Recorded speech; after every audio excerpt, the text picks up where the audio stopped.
Okay, hello everyone. So today we're going to be going over some basic self-defense moves. So to start off, we're going to be doing one that's one-on-one, where basically your attacker grabs a hold of one of your arms. So what you want to do is, when they grab your arm, you want to go ahead and separate your legs. It gives you more stability. And what also, you want to go ahead and try turning your wrists, so that way the skinny part is, it's kind of like, if you can see, her grip is loosening.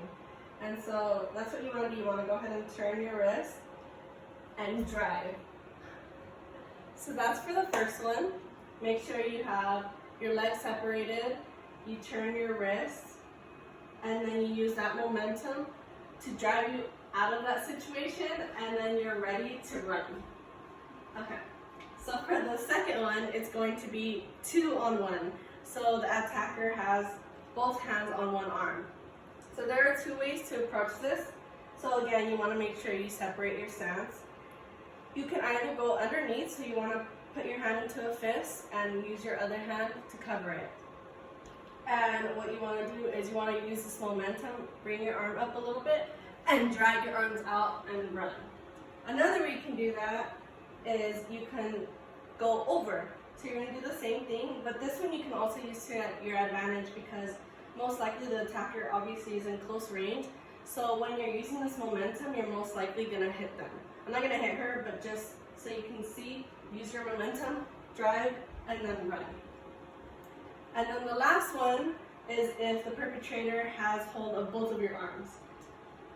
So there are also two ways to get out of this as well.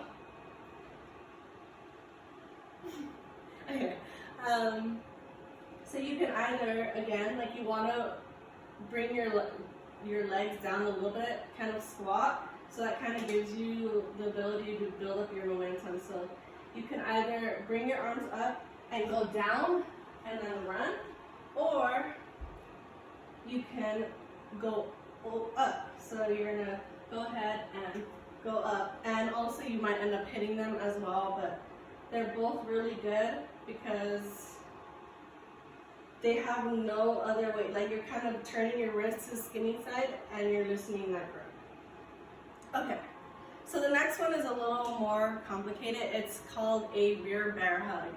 So this is if your attacker grabs you from behind.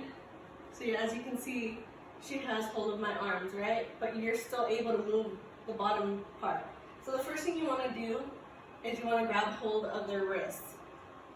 This allows for you to control their arms, as well as it gives you a little bit of a way to kind of loosen their grip. Then what you want to do is you're going to do this thing known as a chicken wing, which kind of props their arms up, and you're going to squat when you do that. So this is kind of like a fluid motion. And then we're going to do a takedown with this. So what that looks like is, if you're shorter like me, you want to try and find their leg and go through the inside. If you're taller or have longer legs, you can go ahead and reach from the outside, but I'm going to show you from the inside. So you're going to find their leg, okay, and then you're going to do the chicken wing squat. You're going to pivot and then fall. You have to, for this one, you have to be prepared also to fall on your attacker. So when you are falling, try and maneuver your body to where when you do fall, you fall facing them, so you're always aware of where your attacker is at, and just brace yourself. It's better to not fight the fall, just that way you avoid injuries.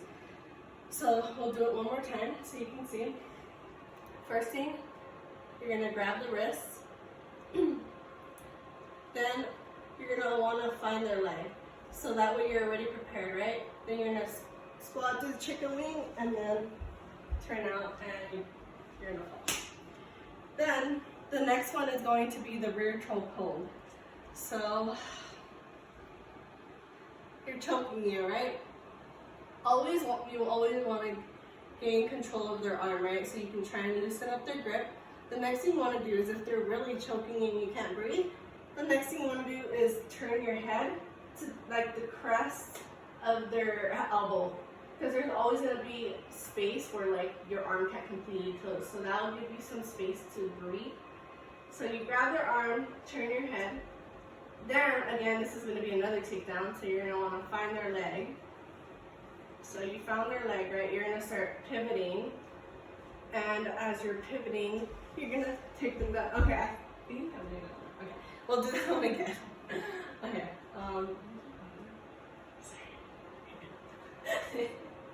Okay.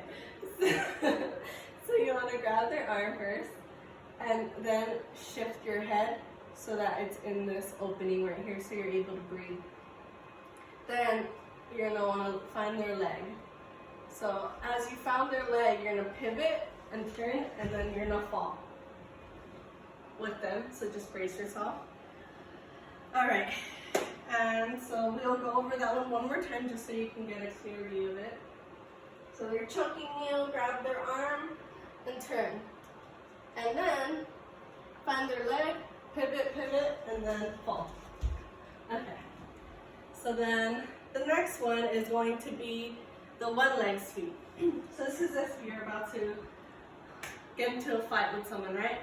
So it's to your advantage if you grab hold of their neck. So the minute you grab hold of their neck, you're going to pull them down to you, right? Then yourself, you're going to put your head also. So no matter what you're doing, and you want to grab hold of their arm. So if they're trying smacking you with this one, they can't, right? They still have another arm available, but this one you at least have hold of. But no matter what they're doing, you have that control because you have their neck.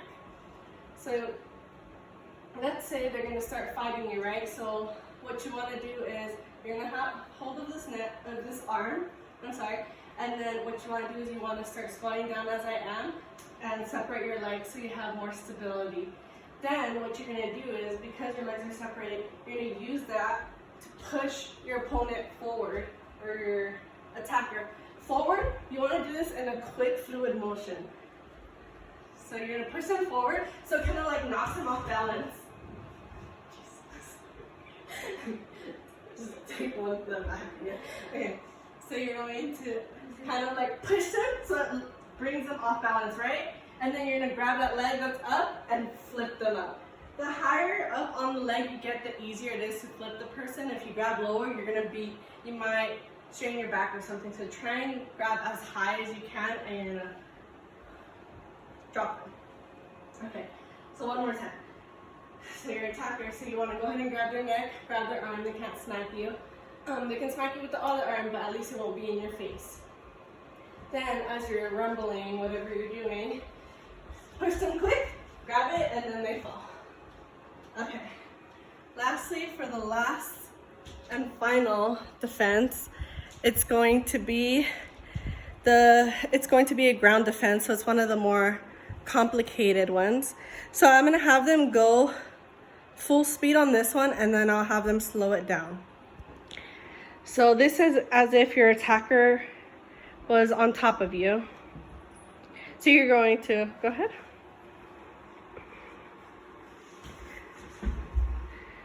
Okay, so one more time.